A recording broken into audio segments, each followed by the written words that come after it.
Bienvenue derrière la lumière, le podcast qui vous emmène dans le business, le cœur et la tête de ces entrepreneurs qui ont décidé de vibrer fort et créer grand. Je suis Pêche, coach et consultante des entrepreneurs de demain et hôte de ce podcast qui vous embarque dans les coulisses de l'entrepreneuriat. À travers des conversations vraies et humaines, pleines de secousses d'esprit et de conseils concrets pour avancer. Alors si vous croyez en un entrepreneuriat du cœur et des tripes, sans chichi, sans tabou, avec audace, vérité et simplicité, je suis heureuse de vous accueillir derrière la lumière.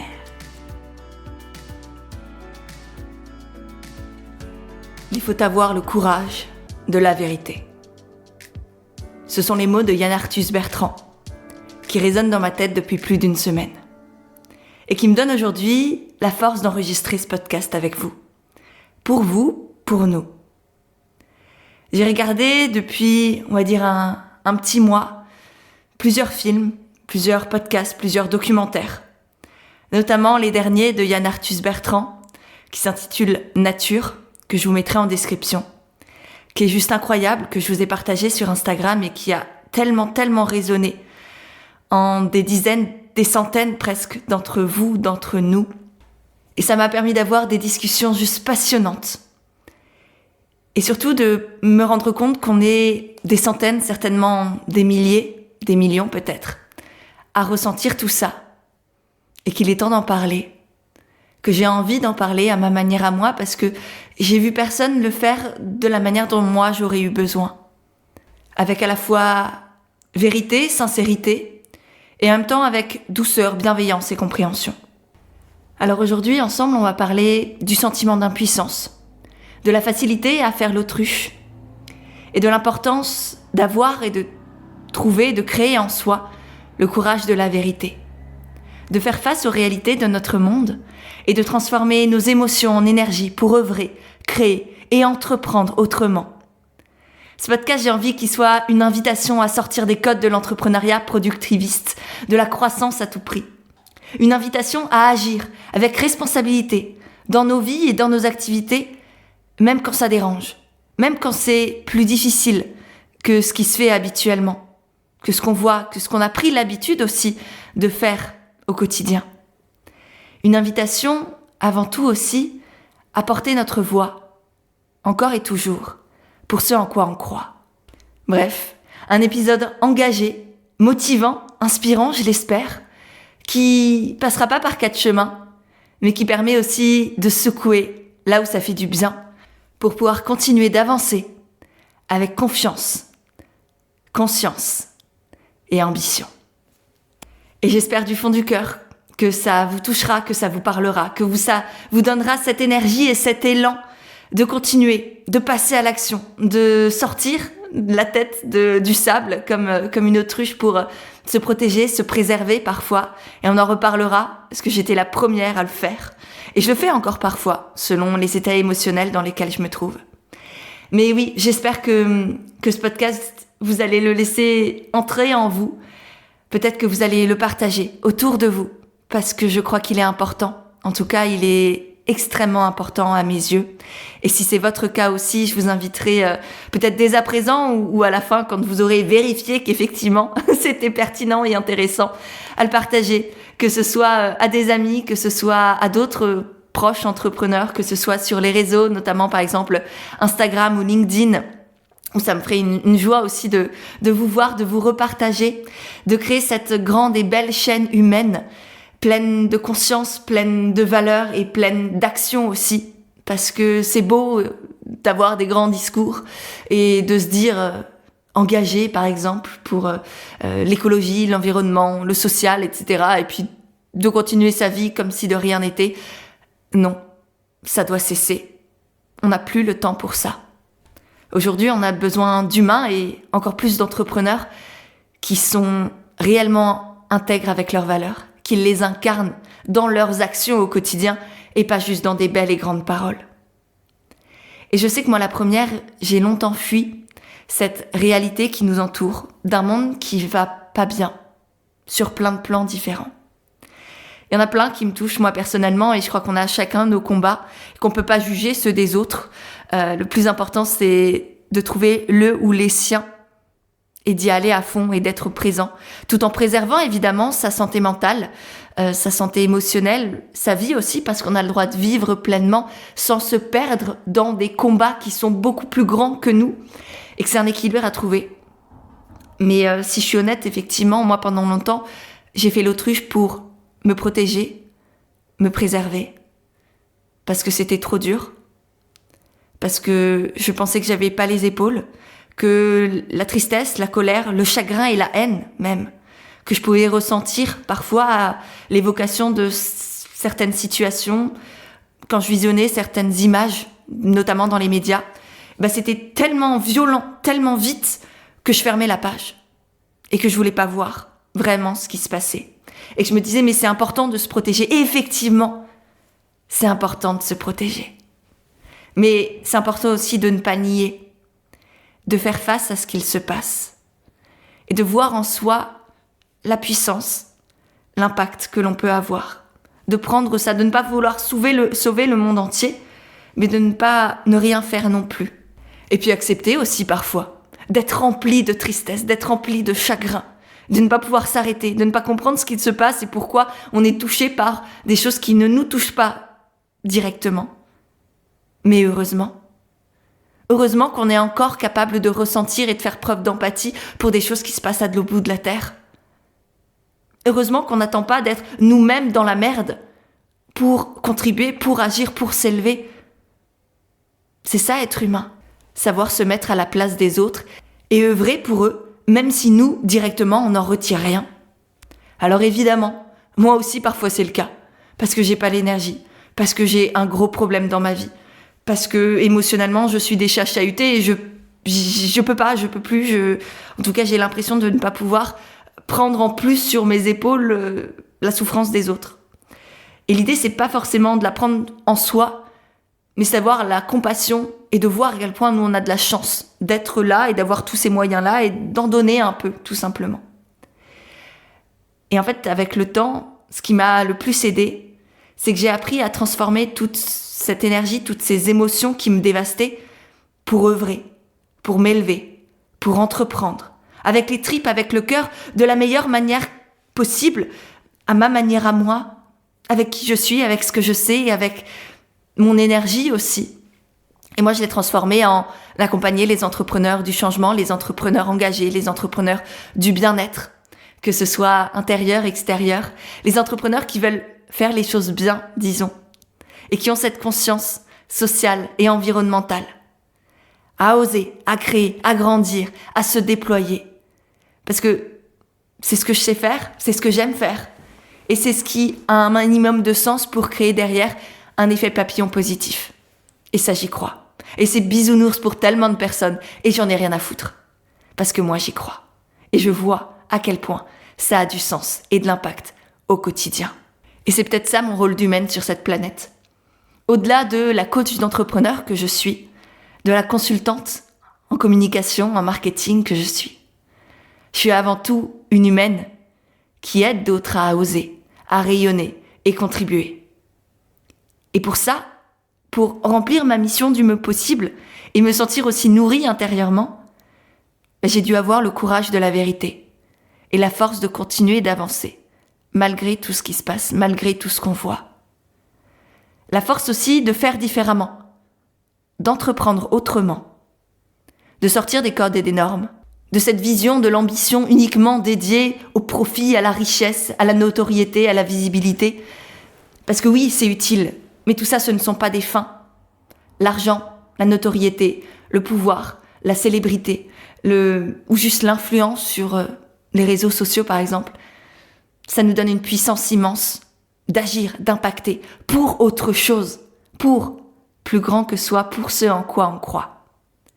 Alors, je sais que tout ça, c'est feel good qu'à moitié, que ça peut venir secouer les gens, de les remettre dans leurs responsabilités, de leur faire voir ce qu'ils veulent pas voir pour rester dans leur petite vie sympathique et joviale et familiale où tout va bien et où la grande question du moment, c'est qu'est-ce que je vais regarder ce soir sur Netflix ? Non. Ah oui, c'est des questions, mais il y a tellement plus important.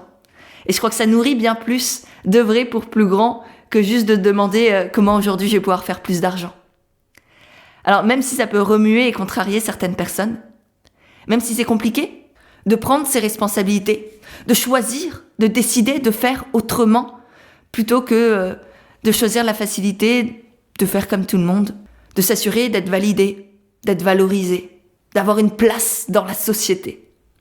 Mais c'est pas avoir une place dans la société qui nous permet d'avoir le sentiment d'épanouissement, d'accomplissement, de confiance et de fierté, d'amour à l'intérieur de soi. C'est plutôt en semant des graines, en permettant à ceux qui ne réfléchissent pas trop ou qu'à moitié ou pas assez d'après nous, à les pousser à se poser d'autres questions. Moi, c'est toute mon ambition, en fait, d'amener les gens à être secoués un peu, à prendre leurs propres décisions et à prendre le pouvoir de leur vie et d'en faire ce qu'ils souhaitent eux-mêmes, avec conscience et avec confiance. Et puis, ça permet aussi à ceux qui sont dans cette même démarche, peut-être vous, les premiers qui m'écoutez, qui êtes aussi dans cette envie d'avoir de l'impact, qui avez aussi ces valeurs environnementales, sociétales, qui vont plus grand que votre compte en banque et votre petit nombril et le nombre de followers que vous avez sur les réseaux. Je crois que en tout cas moi ça m'a fait du bien, les premiers podcasts que j'ai écoutés, notamment un très beau avec Camille Etienne, que je vous mettrai également dans les notes de cet épisode-là, que je vous invite vivement à aller écouter, tout comme les films là de Yann Arthus Bertrand que vous aurez aussi, parce que ça fait du bien de se sentir appartenir, de voir des gens qui œuvrent pour la même chose que nous, et que ça nous inspire, à notre tour, à parler et à œuvrer, avec le cœur, avec les tripes, pour quelque chose qui nous dépasse. Parce que ce sentiment d'impuissance, c'est en vérité ça que j'ai ressenti en faisant l'autruche pendant toutes ces années. Et honnêtement, c'est le pire pour moi et je pense très difficile pour beaucoup de personnes dans cette société où on a l'habitude de tout contrôler. Que ce soit nos agendas, comment on fait la cuisine, comment on se déplace, comment se passe notre vie très individuellement, mais aussi l'humain au global qui s'est bâti au fur et à mesure de ces milliers d'années sur le fait de contrôler tout autour de lui, même ce qui semblait incontrôlable à la base. Les animaux, les plantes, le vivant, la vie en règle générale. C'est sur ça que toute notre société s'est bâtie. Et Yann Arthus Bertrand l'explique très bien dans son documentaire Legacy, que, encore une fois, vous avez dans les notes de cet épisode. L'homme a dompté la nature, a dompté le vivant. Et aujourd'hui, on commence à faire face à quelque chose qu'on ne pourra pas contrôler, qu'on a nous-mêmes créé, qui va peut-être nous dévaster, très certainement. Et c'est ok, parce qu'en fait, la vie, elle, va continuer de tourner. C'est juste l'humain qui peut-être risque de disparaître un jour. Et c'est comme ça. Je dis pas que ça me réjouit, même si ma voix n'est pas d'outre-tombe. Mais voilà, c'est ce qu'on a créé par nous-mêmes. Et là encore, c'est une question de responsabilité. Peut-être d'essayer là aujourd'hui de faire de notre mieux pour que ce soit le moins dramatique possible, le plus lointain possible. Mais si c'est ça qui nous est réservé, ok. Donc voilà, cette société du contrôle, c'est rassurant. Parce que on sait qu'on sait. Et c'est aussi ça qui empêche bien souvent de passer à l'action, d'oser de nouveaux projets, d'aller vers le changement. Voilà, l'être humain, notre cerveau d'humain, est rassuré par ce qu'il connaît et par le fait de contrôler. Et du coup, forcément, c'est compliqué de ne pas l'avoir. Et c'est ce qui m'amène à nouveau à ce sentiment d'impuissance qui est, par essence, le fait de ne pas contrôler. D'être dépendant d'un truc et de n'avoir aucun moyen d'agir dessus. C'est désagréable. Et au-delà de ça, c'est désarmant. Et moi, c'est ça, en fait, qui m'a tétanisée pendant toutes ces années. Mais c'est justement ce sentiment-là et le fait d'y rester qui est extrêmement dangereux, tant individuellement, parce qu'on finit en mode survie, qu'au niveau global, pour l'humain, pour la vie. Parce que ce sentiment d'impuissance, il pousse au désespoir, il pousse au pessimisme. Et il pousse du coup aussi à 3 réactions dangereuses. Soit le fait d'abandonner, parce que c'est trop dur de ressentir qu'on ne peut rien faire. Et du coup, on se laisse aller, et du coup, on ne fait plus aucun effort, et on rapproche juste l'échéance de la fin. Soit la sidération. La pire réaction de la peur, c'est on frise, on ne peut plus bouger, on ne peut plus rien faire. On est bloqué et c'est là où on laisse les autres agir. Là où on laisse ceux qui sont au pouvoir avoir encore plus de pouvoir et décider à notre place de ce qui se passera pour nous. C'est aussi ce qui est en train de se passer aujourd'hui. Et puis la troisième réaction à ce désespoir et cette impuissance, c'est le mode autruche. On ne veut pas voir, on s'en détache, on se referme sur soi, sur son nombril, pour se préserver. Ça ne veut pas dire qu'on ne fait rien, ça veut dire qu'on fait moins que ce qu'on pourrait, moins que ce qui serait réellement dans nos valeurs, dans notre intégrité, parce qu'on ignore, et du coup, on n'agit qu'à moitié. Et c'est déjà chouette, c'est d'après moi la moins pire de ces trois réactions, mais néanmoins, je crois qu'on vaut tous bien plus que ça. Et qu'à la fin de notre vie, en tout cas moi c'est ce que je souhaite pour moi, c'est de m'être dit que j'aurais tout fait, que j'aurais tout donné pour vivre à fond, moi, égoïstement, mais aussi pour préserver le vivant. Et pour ça, il faut accepter que la croissance infinie, elle n'est pas possible, qu'il va falloir changer des choses, dans nos critères, dans nos visions de la réussite tout d'abord. Que réussir, c'est pas accumuler de l'argent, pas accumuler des abonnés sur Insta, c'est pas accumuler non plus des investissements, pas forcément. Que la réussite, ça peut être celle d'œuvrer ensemble, d'agir, de partager, de contribuer, d'aimer, de vibrer, de ressentir, d'expérimenter. Prenez de plus en plus une vie de simplicité et devenir inspirant tant pour soi que pour les autres dans ce sens-là. Et aujourd'hui, on a les réseaux sociaux qui sont à la fois des drames parfois, mais aussi des plateformes extraordinaires pour partager ces nouvelles visions de l'ambition et de la réussite. Pour partager la joie, le bonheur, le sentiment d'accomplissement et la fierté, à œuvrer, à impacter, à agir avec plus de conscience et de simplicité. Et c'est ça qui donnera envie à d'autres de vivre de la même manière, d'entreprendre de la même manière. Sans chercher à toujours plus d'IA, toujours plus d'automatisation, toujours plus de vente passive en étant au bord de la piscine, mais au contraire, un entrepreneuriat vrai, humain, puissant et impactant. Et évidemment, ça ne veut pas dire qu'on n'a pas le droit d'avoir envie d'avoir de l'argent.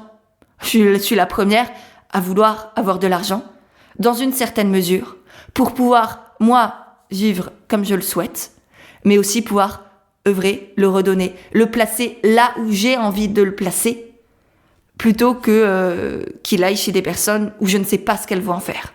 Moi, je sais que cet argent, il va être placé sur des fonds à impact, dans des startups qui pour moi vont vers l'avenir, qui protègent l'environnement, qui protègent les gens. C'est ça qui a du sens pour moi. C'est ce pourquoi je veux avoir de l'argent et que j'ai aucune honte à ça. C'est parce que cet argent, encore une fois, c'est un moyen de soutenir, de bâtir autre chose. Donc c'est vraiment un juste milieu à trouver entre vouloir générer de la richesse, de l'argent, avoir du pouvoir, sans en devenir avide non plus. Donc première étape, c'est comprendre la croissance infinie n'est pas possible. Et ça ne sert à rien de vouloir tendre vers ça. Et c'est à nous de changer notre conception de l'ambition d'une vie réussie, comme on dit. Ensuite, c'est aussi prendre conscience que la manière dont on vit et surtout dont on entreprend en tant que chef d'entreprise, que vous soyez solopreneur ou à la tête d'une société, c'est que tout ce qu'on fait au quotidien et notamment tous les outils qu'on utilise, bien souvent pour nous faciliter la vie, qui ont émergé ces dernières années.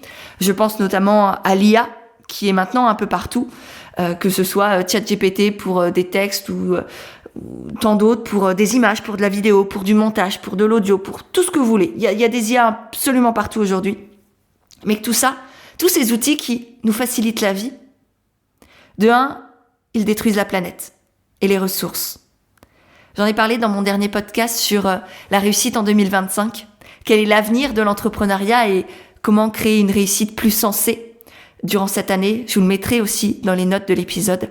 Je sais qu'il vous a beaucoup plu, aidé, intéressé. Donc, si vous ne l'avez pas encore écouté, je vous invite vivement à le faire juste après celui-ci. Et dans cet épisode, je vous disais donc que tout ce qui est tourné vers l'IA, ça consomme énormément. Et que par exemple, une simple recherche sur ChatGPT, enfin un prompt que vous envoyez, C'est l'équivalent au fait de recharger son téléphone une fois en entier. C'est l'équivalent aussi de faire griller son grille-pain pendant 10 minutes d'affilée. Ça peut paraître rien, c'est énorme en réalité. Et c'est d'autant plus énorme que bien souvent, on n'envoie pas juste un prompt à ChatGPT. On en envoie 5, 10, 20 pour la même question. Et on le fait ça plusieurs fois par jour. Et on est des milliers à le faire. Parce que oui, de temps en temps, moi aussi, j'utilise l'IA. Mais j'essaye d'y mettre le plus de conscience possible. Et surtout, le deuxième immense impact de ces outils qui nous facilitent la vie, c'est qu'ils nous endorment, c'est qu'ils nous emprisonnent. C'est que petit à petit, on oublie de réfléchir. On désapprend ce qui nous rend humains, ce qui nous rend puissants, ce qui nous rend singuliers et vivants. La réflexion, la pensée logique, la pensée critique, surtout. Et celle-là, si on commence à la perdre, et c'est ce qui est en train de se passer, on est tous foutus. Donc vraiment, à la place de demander à ChatGPT comment faire ceci, qu'est-ce qu'il faut penser de cela, réfléchissons, faisons nous-mêmes nos recherches, quitte à prendre plus de temps. Mais je crois que ça vaut le coup. Parce qu'on a besoin d'humains conscients, d'humains sensés, d'humains qui savent réfléchir, qui ont des opinions et qui osent les porter, les partager et œuvrer pour elles. Et la dernière chose à accepter, c'est que nos prix aussi et la manière dont on génère cet argent doivent contenir toutes les externalités que ça génère. Les externalités, elles peuvent être positives, c'est-à-dire les emplois qu'on crée, les ressources que l'on apporte ou que l'on partage, mais aussi les externalités négatives, c'est-à-dire quand on fait venir, par exemple, si vous créez des objets, c'est très fréquent pour tout ce qui est plus matériel. Moi, dans les services, j'ai un peu plus de mal à vous donner des exemples, mais dès que c'est une question d'achat matériel, et c'est pareil pour nous en tant que consommateurs, hein, quand on achète un produit, il faudrait que dans le prix, il n'y ait pas juste le prix de conception du petit Bangladeshien qui a été payé 3 centimes pour faire le t-shirt, ce qu'on est en train d'acheter, plus un peu pour le transport qui finit à un t-shirt à 5 balles. Non, il faudrait que dans ce t-shirt, il y ait aussi le coût des ressources qui ont été sorties. Le coût de ce que ça va nous coûter, non pas là juste sur le court terme, mais aussi sur le long terme. Par exemple, si ce t-shirt, il a des trous au bout de 3 mois et que je dois m'en racheter un, plus que du coup, ce t-shirt troué, il va finir dans une benne, puis au bord d'une plage à l'autre bout de la planète, en fait, ça c'est immense comme externalité négative. Et ça devrait aussi être compris dans le prix. Et ça aujourd'hui, c'est pas des réflexions qu'on a. Et surtout, si on l'a pas en réflexion, c'est pas des choses qui sont mises en application. Et pourtant, ça devrait aussi, petit à petit, être pris en considération. Donc voilà, pour sortir de ce cercle vicieux de ce pessimisme, de ce sentiment d'impuissance, il faut accepter tout d'abord que la croissance infinie n'est pas possible, que nos prix doivent contenir toutes les externalités et que les outils qui nous facilitent la vie sont en train de nous détruire et de tout détruire. Alors qu'avec ça, comment on s'en sort ? Comment on s'en sort vraiment ? Qu'est-ce qu'on peut mettre en application ? La première chose qui, moi, m'a aidée, c'est de se rappeler que ne rien faire, c'est non seulement abdiquer, accepter et donner notre pouvoir à ceux qui le prennent sans hésiter. Tel notre petit clown orange de l'autre côté de l'Atlantique, dont on a aussi déjà parlé dans un podcast sur l'engagement. Donc je vais pas y revenir, mais vraiment si vous avez envie de vous engager, vous, cette année et pour les dizaines d'années à venir, je vous invite également à écouter ce podcast sur l'engagement. Mais au-delà de ça, ne rien faire, c'est valider ce que font les autres. C'est être consentant à ce qui se passe autour de soi. Et je sais que pour moi, c'est juste impensable. Donc première chose, dites-vous que ne rien faire, c'est collaborer. Et ensuite demandez-vous, est-ce que j'ai envie de collaborer à ce qui se passe aujourd'hui ? Deuxième chose, ça va être de se rassembler. Parce que l'humain, depuis toujours, c'est comme ça qu'il a créé, qu'il a œuvré, qu'il a grandi, qu'il a su traverser toutes ces péripéties et dompter les animaux sauvages qui auraient pu l'exterminer. Aujourd'hui, c'est ça qui est en train de nous détruire, mais c'est aussi ça qui peut nous sauver. La force de l'humain depuis toujours, le collectif. Là pareil, Yann Arthus Bertrand en parle très très bien dans son reportage Legacy. C'est ensemble qu'on a survécu, c'est ensemble qu'on a tout construit, c'est ensemble qu'on va co-créer le monde de demain. Ensuite, troisième chose qui m'a énormément aidée, c'est de s'inspirer de gens positifs. Oui, évidemment, encore une fois, regarder ce qu'il se passe, mais de ne pas bouffer des médias toute la journée, de ne pas s'entourer de personnes qui broient du noir, de s'entourer de gens réalistes, inspirants et positifs, qui œuvrent par des grandes ou des petites actions, et d'en prendre aussi, et de faire soi au quotidien du mieux que l'on peut, encore et encore et encore. Ensuite, c'est évidemment de faire face, de se renseigner et d'apprendre à transformer les émotions désagréables qui apparaissent à ces moments-là en force pour s'élever. Moi, ces derniers mois, c'est aussi la colère, le chagrin, la tristesse, la haine, l'incompréhension et ce sentiment d'impuissance qui, quelques jours, m'ont dévasté, brisé, qui ensuite m'ont redonné la force d'œuvrer, d'oser, de partager. Et là, hier, il y a le mastermind renversante qui s'est ouvert.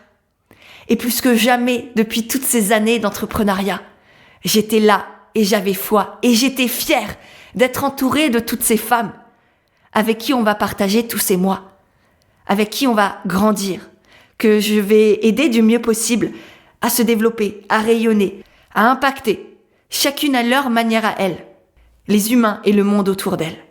Et cette énergie qui m'habite aujourd'hui, et que peut-être vous ressentez aussi à travers mes mots et ma voix, elle vient aussi de ce courage que j'ai choisi d'avoir, à regarder, à sortir ma tête du trou, telle l'autruche que j'étais, et à faire face, et à prendre le pouvoir que j'ai, à prendre cette puissance d'être humain qu'on a tous en nous, et à y aller, et à oser, et à voir aussi, et ça m'a aussi beaucoup porté, de voir tout ce qu'on fait déjà, tous ces gens que l'on touche, l'effet boule de neige que l'on crée, plutôt que regarder tout ce qu'on ne maîtrise pas, tout ce qui est hors de notre portée, tout ce qui est en train d'être dévasté autour de nous. Oui, ok, c'est le cas.